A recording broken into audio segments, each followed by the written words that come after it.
Oh, that's going to be interesting. My cat just decided to to join us. Okay. Yeah, this is Toby.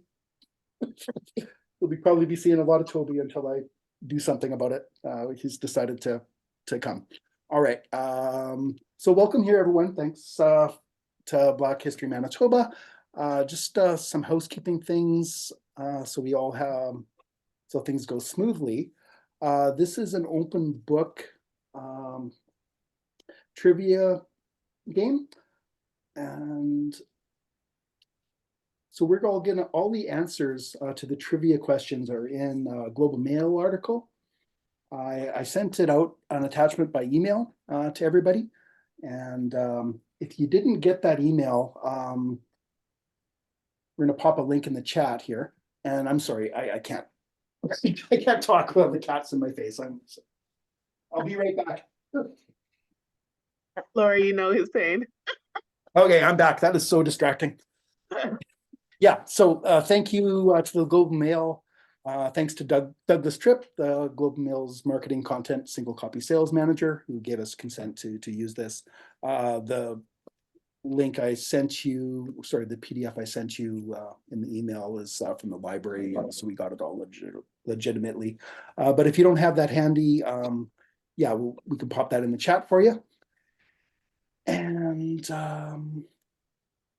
we used to open these with a land acknowledgement. My friends have asked me not to do that and to offer a harm acknowledgement instead. The language they used was do not acknowledge our land until you search the landfills. There's no reconciliation in treating our women like garbage. So I'll just read the harm acknowledgement from the families, and then we'll get going. In solidarity with the Harris, Myron, Nepanak families, and with the family of Buffalo women, we acknowledge that leaving sacred remains in a city dump is an affront to their inherent dignity. We acknowledge that refusing to search sends a clear message to those who prey on Indigenous peoples, a message of invitation to dump their victims in the trash over in Winnipeg where they won't even be looked for. We acknowledge that we need to be better than this, and we commit to living out in our day-to-day lives the calls to justice specific to all Canadians, 15.1 through 15.8 from the National Inquiry into MMIWGS. And I'll add 2S plus to the end. That was the language that when the thing was written.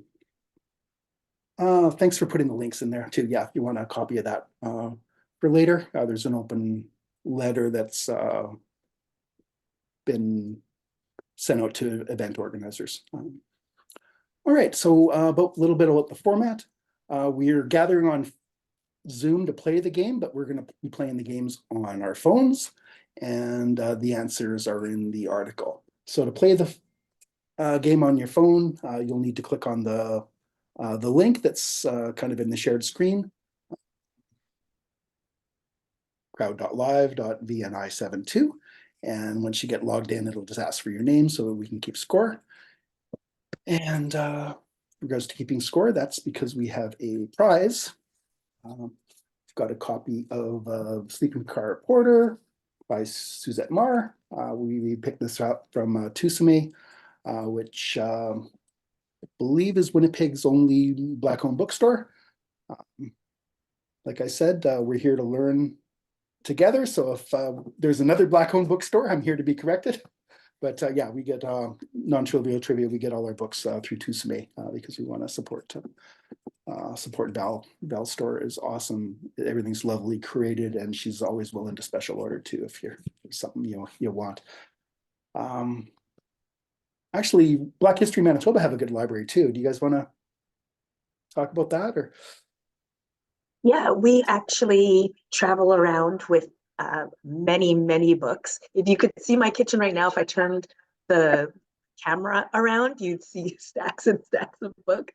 We travel around and we set up a display at all of our events just so that individuals can see the vast array of resources that are available now, and a lot of them are available through Tusame. And we also source other vendors such as Urban Intellectuals, and we get the book sent us.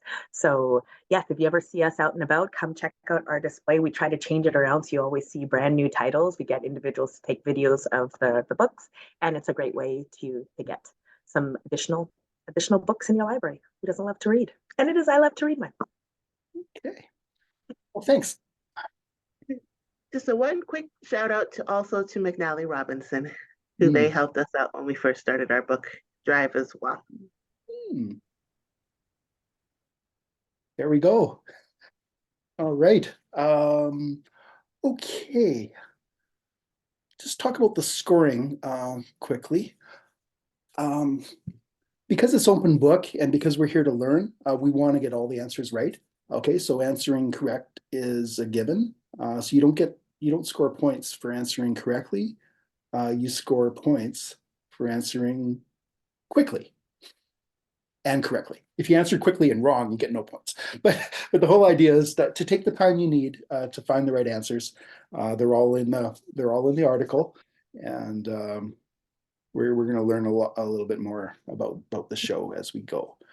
We'll be updating the score as we go throughout the thing. And if you're getting behind, don't get discouraged.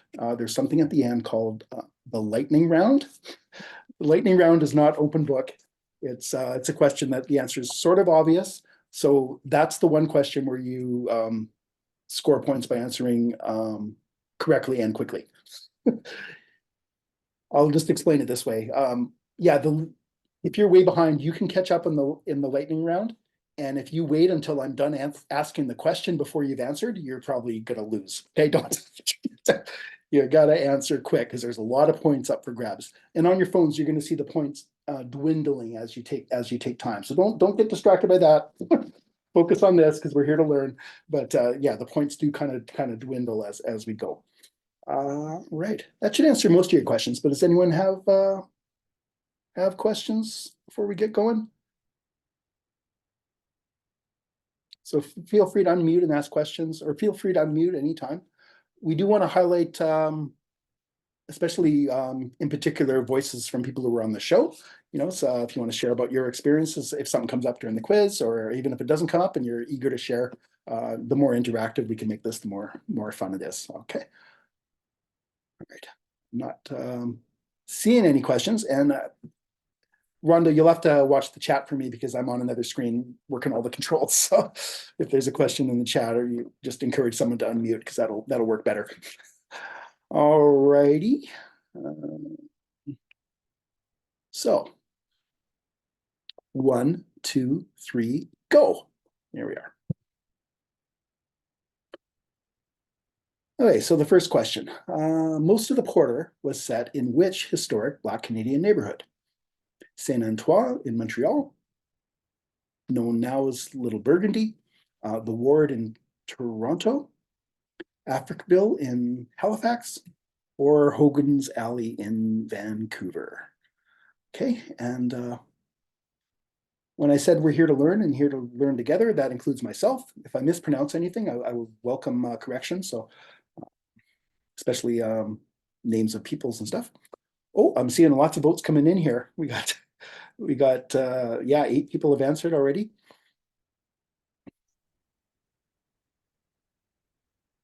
But take all the time you need.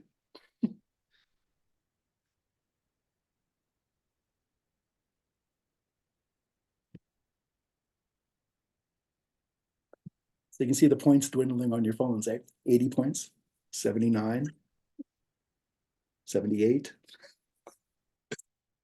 77. Lightning round, they're going to go down much faster. It's like, so. Okay, I'm just going to get a feel for how many are playing because it's there's extra accounts logged into the Zoom. So I've got answers from 9 people. Is there anyone else waiting who needs more time? If you are, just make yourself known. Okay, so when we see we've got 9 answers, we know it's time to move on. Okay, so the correct answer is Saint Antoine. So congratulations, everyone who got that right. That would be most of you. There are a few that didn't, and it's all lighting up on your phones now. Okay, so moving on to question 2. Why did Arnold Pinnock spill coffee on his manuscript before his first meeting with the CBC to discuss the show? A, he spilled the coffee because he stubbed his toe on the coffee table. B, while sipping coffee and reading, Arnold's dog jumped on his lap. C, because he wanted it to look as though someone had found it in their grandparents' attic. This manuscript, it was like some sort of ancient tome from an attic somewhere. Or D, no coffee was spilled. It was actually tea. Okay, so yeah, don't guess. Take all the time you need because we're here to learn. Watching the answers come in.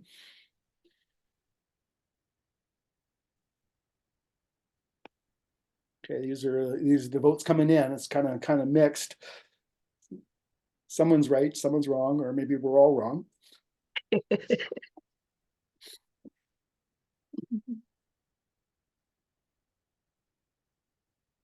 I can tell some people are going for the quick points if I take it a guess. Okay, we got 9 answers. So yeah, the correct answer is C. He wanted it to look as though manuscript was found in someone's attic. Very creative, Arnold. Very creative. It is. And I don't know if that's what pushed it over the top for the CBC guy, but whatever he did. So thank goodness for that. Absolutely. Okay, question 3. While researching for the show, what event stuck with Mr. Pinnock, making it more to me than just a show? Okay, so one of these answers is right, and I can see votes coming in. A, he received a handwritten letter which was sent to encourage him by A. Philip Randolph's grandson, Jesse, who'd heard about what Arnold was up to. B, he held the hands of a woman in their 90s who grabbed him and said, "Tell our story." C, he learned that his great aunt's life had been saved thanks to care from the UNIA clinic in Saint Antoine.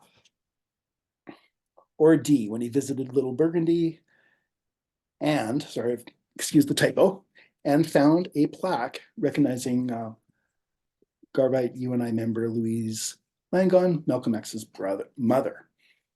Okay, so give me some time to think about that.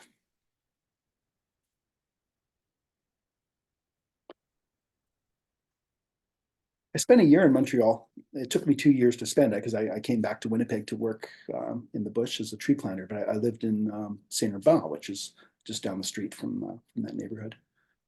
Oh. I'll have to go back there now that I've learned this history. Absolutely. Yeah. Because at the time, yeah, I wasn't, had no idea what kind of richness I was adjacent to.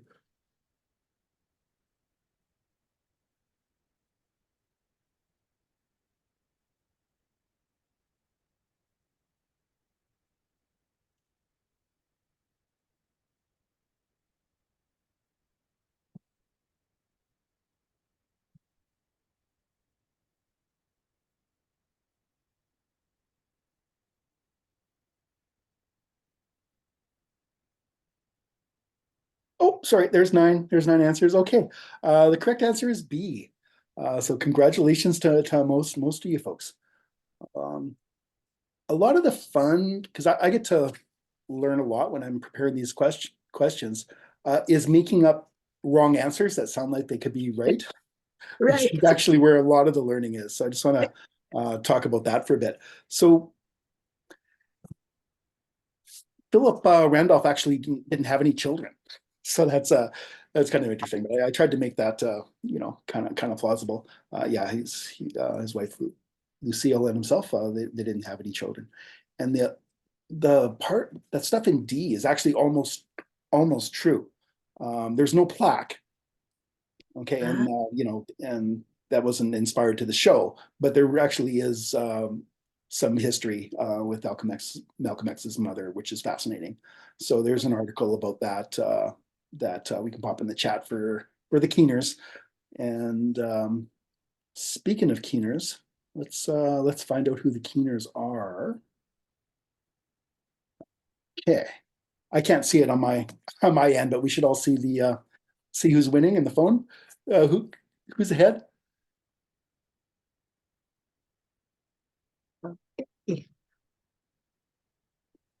Okay, can you see it now? Yes. Okay, thank you. Yes. So who's winning? We see that I believe that's Sylvie that's in Oh, first wow. place. Wow. Oh, I can see it now. I just had to switch tabs and look at the actual zoom. Wow, 271 points. There you Wow, go. this is Good job, pretty close Sylvie. though. Yeah, this is pretty close. Don't feel bad, VIN 72. There's 1,000 points at the end for the during the lightning round, so you can certainly catch Yeah, up. nobody's ever out of the race, right? No one's ever out of the race, but this is tight. I can see this. Yeah, especially in the middle of the pack there. Okay, thanks. It's fun stuff. All right. Just gonna reorganize my tabs a little bit so I can be a little more inactive. Okay. Okay, moving on to question 4.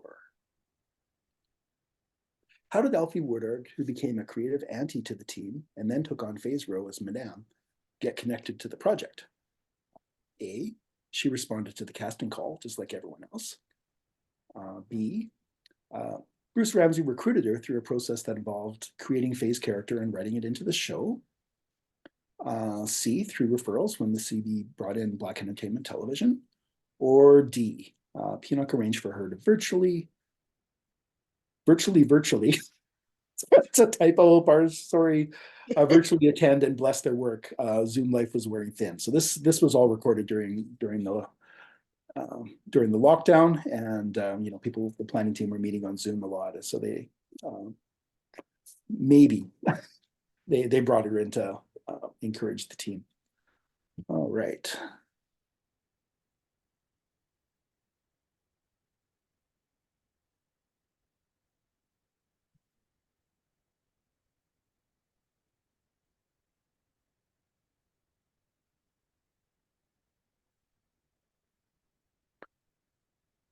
Okay, we got 9 answers.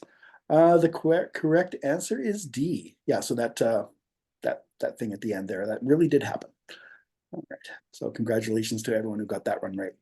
Okay, question 5. There are more than one correct answer here. So if you find one of the ones that matches, lock it in, you get full points for either one. Okay, what did Woodard say about Winnipeg when comparing it to other blacklead sets? A, I knew I was in the sweet spot of people at the top of their game. B, sometimes you just don't know what you're missing until you get it. C, I've worked in LA, I've worked in New York City, I've worked in Vancouver. Winnipeg might be small, but the work done here is top notch. Or D, good food, good weather, good people, especially those folks from Black History Manitoba. Which I know they met because they were, I saw one of them tinkling the keyboards there when I watched the show. I hope it's D. I hope it's D too.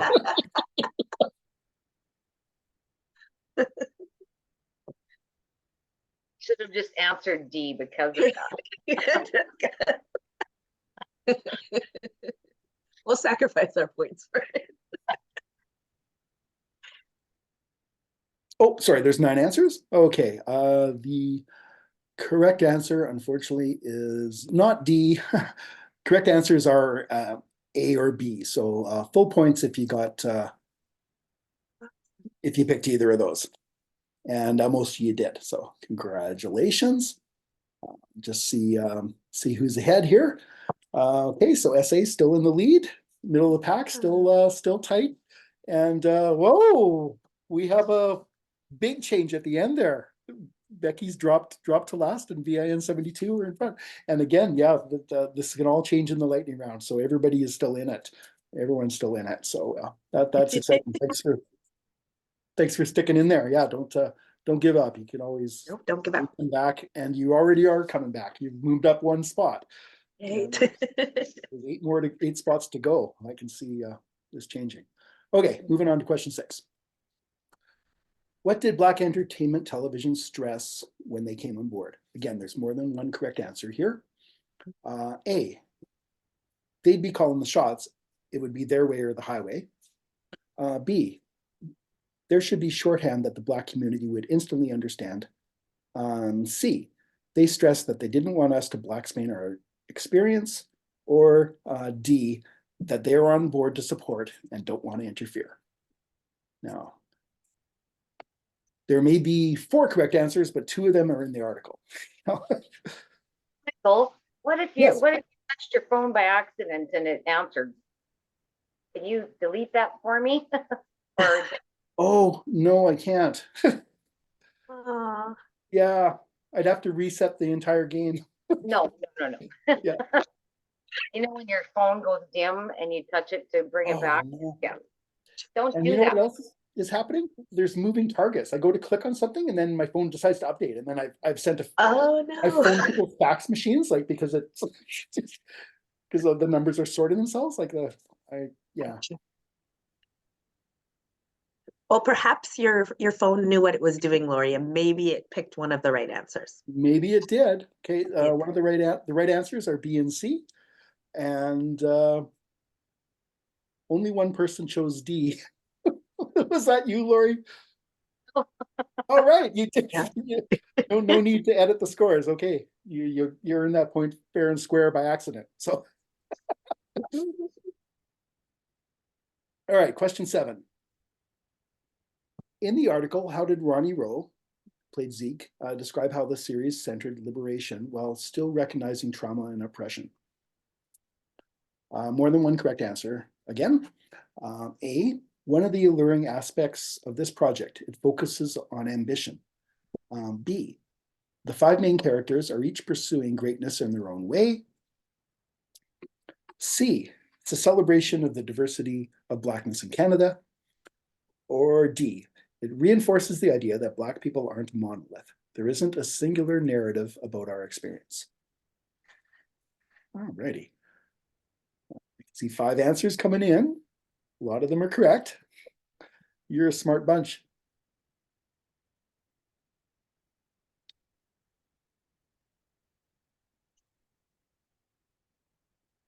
As I've been doing this over the years, it's been a couple years now, or going on 3 now, I'm finding that more people are answering correctly than at the beginning, because I'm writing better questions. Like, so we've learned a lot along the way while we're doing For this. sure. Oh, we got 9 coming in. Okay, so the correct answers are A and B. Okay, so we're about 50-50 split here. And let's see. Yeah, we got 5 correct and 4 incorrect. So that's either people are Russian, or I didn't rate the question as well as I should have. So let's see who's ahead. SA still in the lead, but still only up by 100. Where Ace and Michelle are keeping up there. Rhonda, Tabitha, oh, and Becky and VIN 72, where it's like back and forth. It's exciting to see. Okay.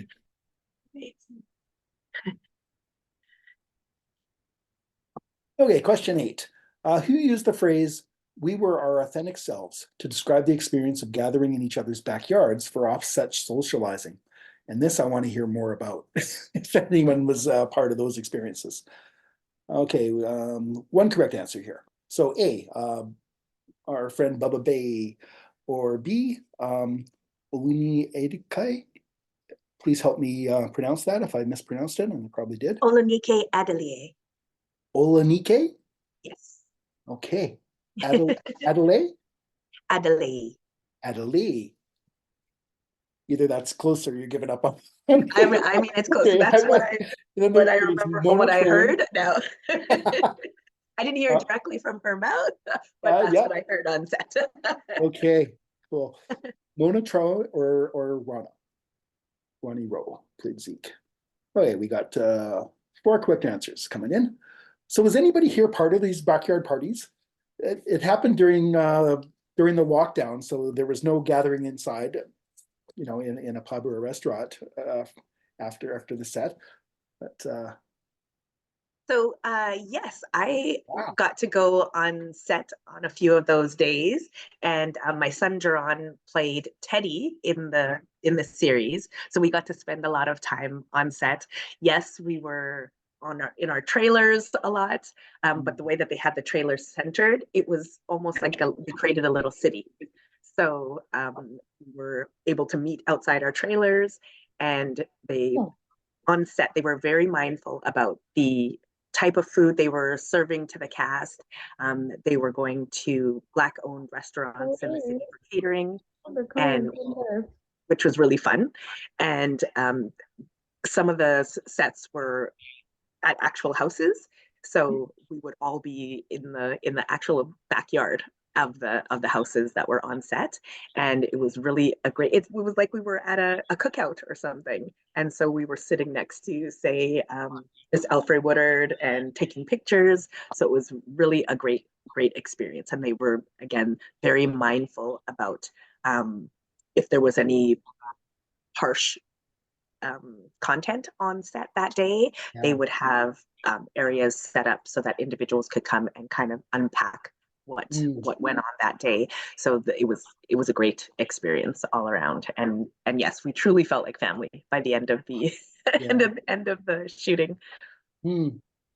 Yeah, they touch on that in the article. There's some heavy content in the show that would be hard. And one thing that surprised me, I didn't think of it, right? As someone who's not in that industry, but they would have to go through that heavy scene 17 times to get it correctly, right? So it's like, it's not just it's not like just you're watching it, you're re-experiencing it again and again and again. And yeah, it was really good to read in the article, the care that they took. Yeah, they definitely took the extra time to ensure that individuals felt safe at all times while they were on set. And as you can understand in some of the footage that you would have seen in the actual series, that there was some language that was used, some hurtful words that were used. And in order for it to convey realistically on the series, it had to be acted extremely well. So you could feel like you were drawn back to that same time. So they made sure that they did create spaces to decompress and make sure that everybody felt okay by the end of the days. Probably a good time to check in on the score. Let's see. Oh my goodness. Yeah. The lead for first is tightening up. All right. We're getting close here to giving away a book. Okay, while filming the scene where Peanock ran to catch the train as it huffed away, how long did it take to back up the old prairie dog steam locomotive after each take? A, 15 minutes, B, 20 minutes, C, 25 minutes, or D, 30 minutes?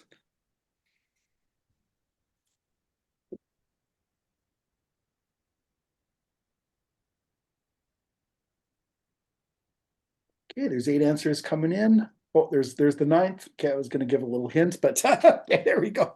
Yeah, the correct answer is C, 25 minutes. Congratulations to most of you. And that's fascinating, because when you think about how much time it takes and how long you're on set and how many different takes you have to do in a scene, to have to spend 25 minutes backing it up every single time must have definitely put the pressure on Arnold to make sure that he got it right. I know, like that was me. It's like, I'm doing this 7 times, like and running. I mean, it's gonna be harder. I would have caught the train on the first take. Like, I'm not gonna catch up on the second take. Exactly. It was only going to go downhill from take 1. That's right. There's nowhere to go but down. Right. Okay, question 10. After filming a short church scene, Ernesto Griffith, Pastor Hayes, was asked to deliver an impromptu sermon to the cast. What song broke out afterwards? A, Down by the Riverside, B, This Little Light of Mine, C, Oh Happy Day, or D, Lift Every Voice and Sing. And I hope someone was there, because I want to hear about this. It sounds amazing that this just happened spontaneously. So, okay, we got eight answers, most of them correct. I wasn't there, but I work in the same office as Ernesto, and we did get to talk about that. He is such a soft-spoken, kind gentleman, and he said the atmosphere is what got him into it, and it was like being there. Like Hmm. it wasn't like they were acting anymore. They were literally at a sermon, at a church service, feeling the gospel of the time, which is more spiritual and more um, just a family circumstance. So he said it was an amazing experience, and just the joy that came out of everybody just by having that little part that little song um, made a big difference in the atmosphere and the way that that day went. Okay. Did he mention what his sermon was about? Like, was it a little impromptu thing to inspire the cast? And Yeah, I think yeah. he didn't say exactly what it was, but basically Yeah. that's what it was because you have a lot of downtime, and they just figured, this is a way to hype. And the scene itself was a little strong, Hmm. so they just thought, well, this would be a good way to lift and come kind of take that cloud away and give Mm. something of joy to that scene and that day and make everybody Wow. feel a little bit different. Oh, I love that. Kind of ties into what Rhonda was saying about, the care for the people involved in the project. Just to notice that this would be a good thing to do in the moment, and we have these people together. Why not help each other? Exactly. But that's what they did. So Yeah. just a little bit of Winnipeg history. Pilgrim Baptist is celebrating their 100th centennial this year, and they're the one of the oldest Black churches here in Manitoba. And when they're talking about back in the day, like especially in the 60s, 70s, they were that kind of hub because when people were migrating here, they had a large sense of not feeling safe, not feeling at home and comfortable because you're in a place where there's not very many people who look like you. And one of the gathering places for a lot of Black people at that time was church. And Pilgrim Baptist made that effort to make them feel comfortable, make them feel at home.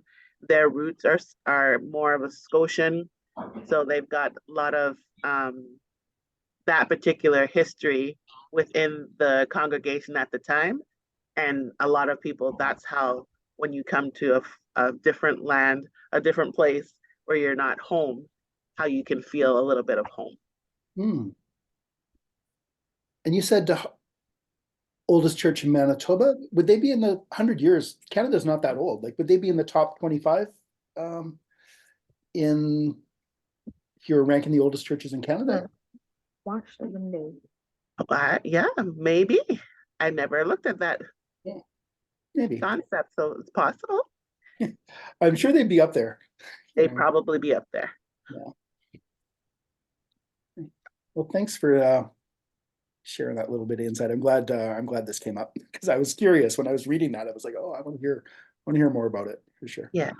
Okay. What happened after they filmed the last of the Stardust Room scenes when the director called cut? A, the band kept playing. B, the dancers kept dancing. C, Amin jumped on stage to hype the crowd. Or D, all of the above. Okay, and oh, we got 9 already. Yeah, all of the above. So, does anyone share about that? That sounds like such a powerful moment.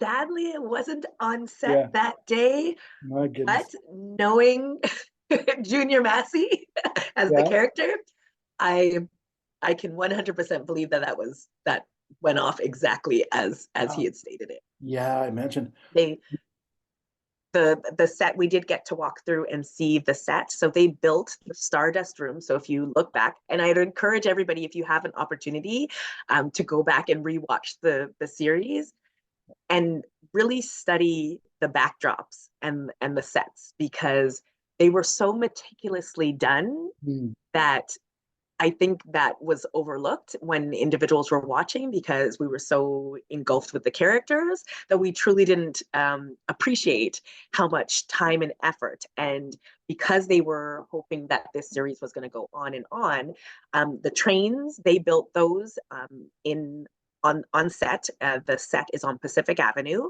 in one of their I can't remember what the building is called, but there's a huge a set display area on Pacific Avenue. They left it there. The Stardust Lounge, they had created that indoors as well. A lot of the exterior shots, depending on which ones you're looking at, some of those are actually indoors, not even outside. But if you were watching it, you would never know that you were in a back alley or something. It was just immaculate, the work that they did Yeah. on the sets. So they allowed us to walk through and see. And the Stardust Lounge particularly is so beautifully done. It's so beautiful. And so I could understand that once the music was playing and the band got going, that they were immediately transported back to that time, and the energy probably just took them away. So Oh, I yeah. fully get it. Well, I mean, I've seen what you two do with music. Like I just, but just yeah. Well, Yeah. thanks so much. Okay, a little bit about the lightning round. This is pretty tight, especially like that's next. Lightning round is next. Okay, so yeah, 50 points between first and second, and 400 points between first and last, or 500. Yeah, this there's 1,000 points up for grabs. The answer is pretty obvious. The answer is not in here. Okay, so put that away. Go with your gut. If you have not answered on your phone before I finish reading the question, you're probably going to lose. Lori, watch out for those phones that slip. Make sure your brightness is on. Okay, we don't want any glitches. Okay, 1, 2, 3, go. What's on Black History Month calendar for tomorrow? A, what's Black History Month? B, the Network Bunch, 4 p.m. at Four Crowns Restaurant. C, a polar bear dip at the Forks. Or D, nothing. Nothing at all. It's the Lord's Day. Okay, let's see. Well, surprisingly, everybody got it right. Yeah, the correct answer is B. And let's see.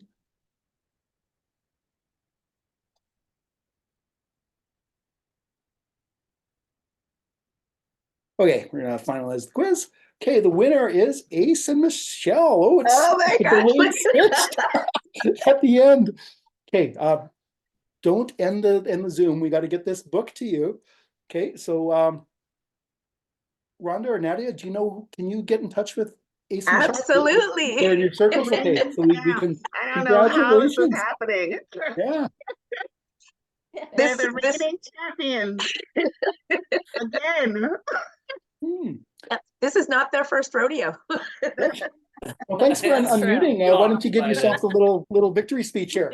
Congratulations. I am shocked. That was awesome. Oh my you're- gosh, 1 point. 1 point. That's Good job. kind of Good amazing. job. Well, I love this. awesome. And Michael, you're so good at this. Thanks. Yeah, it's awesome. That was so fun. thank you both so much. You know how much we love you and appreciate the support that you show. So that book is definitely for you. Sylvie, we will definitely find a prize for you as well, because you did such a good job.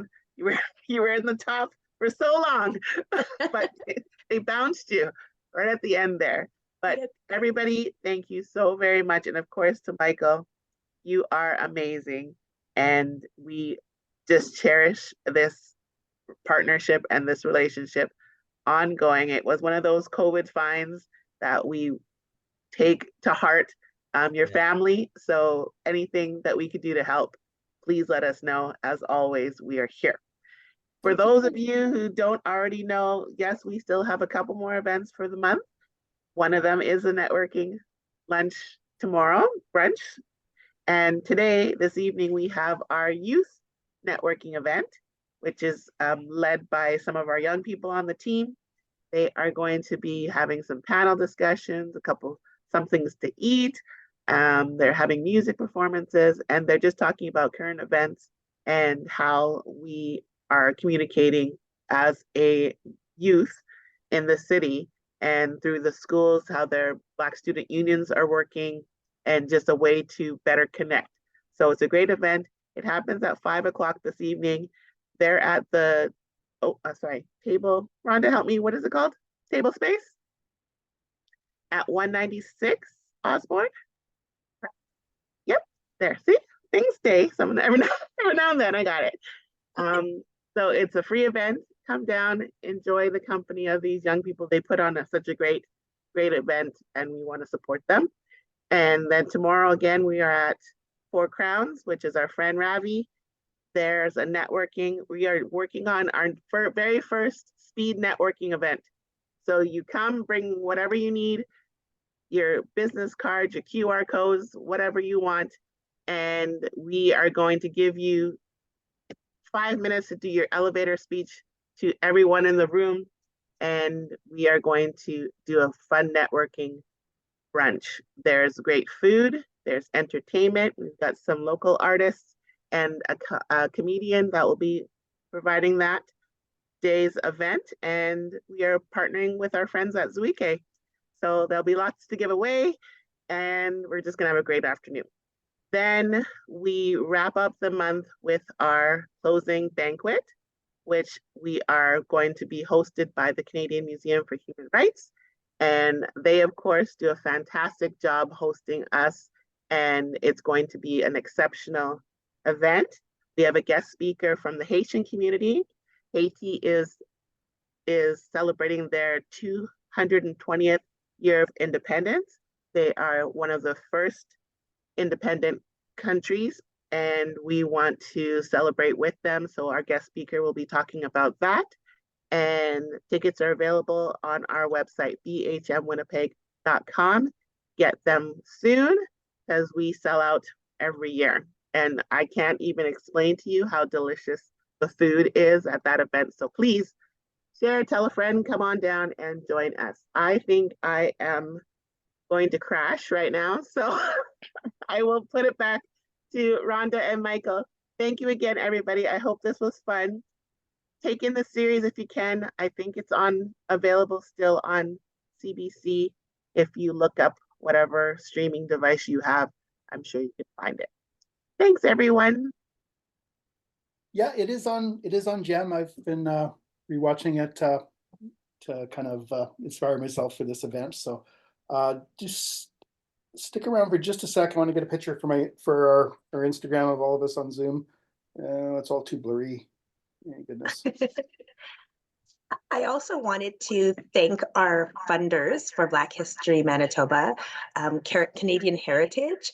So thank you very much, Sylvie and the team, and also the province of Manitoba, the Maltese Cultural Secretariat.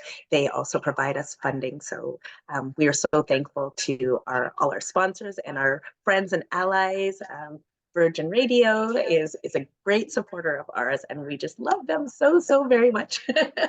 And we're so excited that Michael has mentioned, and we hope everybody's okay, that we share this on our Black History Manitoba channel as well, so individuals can play along. And we're all about getting the learning out to the masses. So the more we can get individuals involved in fun learning, I think this is a really fun and unique way for us to learn together. Open book, I mean, how much easier can a test get? Right? And if you don't know the answers, I mean, we're all learning at the end of the day, so we're all winning. So thank you very much again to Michael and the team at Non-Trivial Trivia. As Nadia said, it's been a great friendship and partnership over the years, and we're just so thankful for these opportunities. Well, thanks. And one thing really quick, just for the keeners, if you're not a keener, tune me out, but keeners, if you scroll down on your phone, it shows you everything you got wrong, so you can go back and read if you want to, if you really want to. Yeah. There you go. All righty. Awesome. Yeah. Thank you, everyone. Have a great afternoon, and we hope to see you soon again. And we'll do this again. It won't be February. We'll do it sometime in the next couple months. I'll get Michael on it. Hey. Get better have a good soon. one. What's that, Ace? Get better soon. That's not fun. Thank you. I Wow. sound horrible, right? I know. I'm gonna get off here. Bye, everyone. I Thank thought you. you said get better food. Complaining about the menu. Yeah, Nadia. Sorry. Food and food. Both, both. Have a good one, everyone. Okay, so long, everyone. Thank Bye. you all for joining us.